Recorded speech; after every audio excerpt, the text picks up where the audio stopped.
Olá, gente, eu me chamo Larissa Couto e esse é o nosso devocional de todo dia. Se você não está inscrito no canal, já aproveita e faz isso agora. E se você não assistiu o devocional de ontem, já faça isso, porque a gente vai continuar falando do profeta Jonas. Ontem a gente compartilhou sobre Jonas ter dormido durante a tempestade que o Senhor enviou.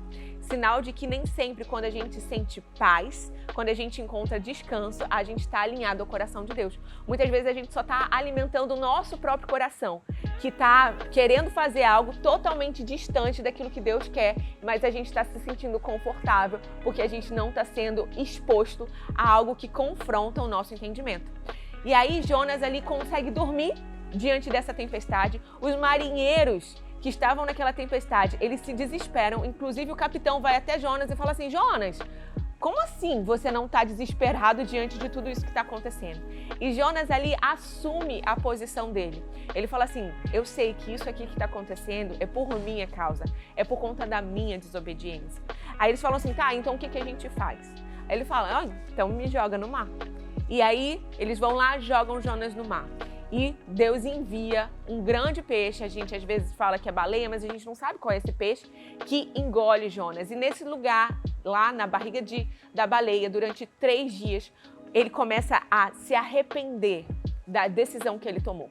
Ele começa a orar e viver um tempo com o Senhor, até que 3 dias depois, esse animal cospe Jonas lá para a beira do mar e o Senhor envia ele para Nínive em obediência. Ele vai lá e prega para Nínive. E é muito interessante, porque quando ele prega para Nínive, ele prega obedecendo, mas sem querer obedecer. Sabe quando a gente fala assim: tá, Deus, eu vou te obedecer, mas não é a minha vontade? E aí ele vai lá, faz em obediência, mas sem concordar. E o que acontece? Jonas é o profeta que mais converteu pessoas na história. Nunca nenhuma cidade aconteceu o que aconteceu quando Jonas pregou. Jonas, quando ele prega, toda a cidade se converte, toda a cidade se rende ao Senhor. E isso, na vida de qualquer pregador que entende a sua missão, seria digno de celebração. Mas justamente porque estava desalinhado aquilo que Jonas acreditava ser justo, aquilo que Jonas acreditava ser correto, Jonas fica revoltado. Jonas fala assim: não é possível, Deus, que você teve misericórdia desse povo. Quantas vezes a gente, como Jonas, a gente julga ser superior a algumas pessoas. O fato de sermos alcançados pelo Senhor nos coloca numa posição de superioridade àqueles que ainda não foram, como se termos sido alcançados é algum mérito nosso. Jonas não concordava que aquele povo pudesse receber da graça de Deus. Tanto que ele diz para Deus no último capítulo, lá em Jonas 4, ele fala assim: Deus, eu não queria vir pregar porque eu sei da sua bondade, eu sei da sua fidelidade, eu sei daquilo que você é capaz. E eu sabia que se eu pregasse, o Senhor iria converter esse povo. E esse povo não é digno disso. E Jonas se revolta. E aí, Deus vai lá, manda uma árvore, nasce uma árvore para botar sombra sobre Jonas. Jonas desfruta daquela árvore, mesmo revoltado. E aí no dia seguinte, Deus vai lá e queima aquela árvore. E aí Jonas fica revoltado com Deus e fala assim: como assim? Por que você fez isso com a árvore? O que a árvore fez? E aí Deus fala assim: que interessante, Jonas, você tem mais piedade da árvore do que daqueles que também são meus filhos.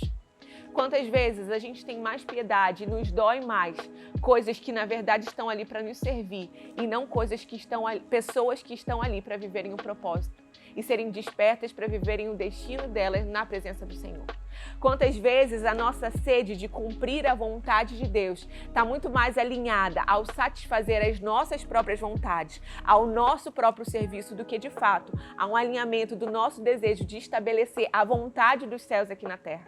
Quando eu olho para Jonas, eu falo assim: meu Deus, quantas vezes a gente é como Jonas? A gente reclama de situações, a gente se indigna por situações, não porque deixa o coração de Deus indignado, mas porque rompe com o nosso senso de justiça, com o nosso senso de o que Deus deveria fazer, e não porque Deus está fazendo. E a gente não se torna digno de celebrar aquilo que o coração de Deus celebra. Então eu queria hoje te convidar a começar a sondar o seu coração. Será que nós temos celebrado aquilo que Deus tem celebrado porque os céus celebram, ou porque de alguma forma a celebração dos céus tem celebrado aquilo que nós concordamos? E quando não concordamos, a gente deixa de celebrar e a gente deixa de querer fazer parte daquilo que Deus está fazendo.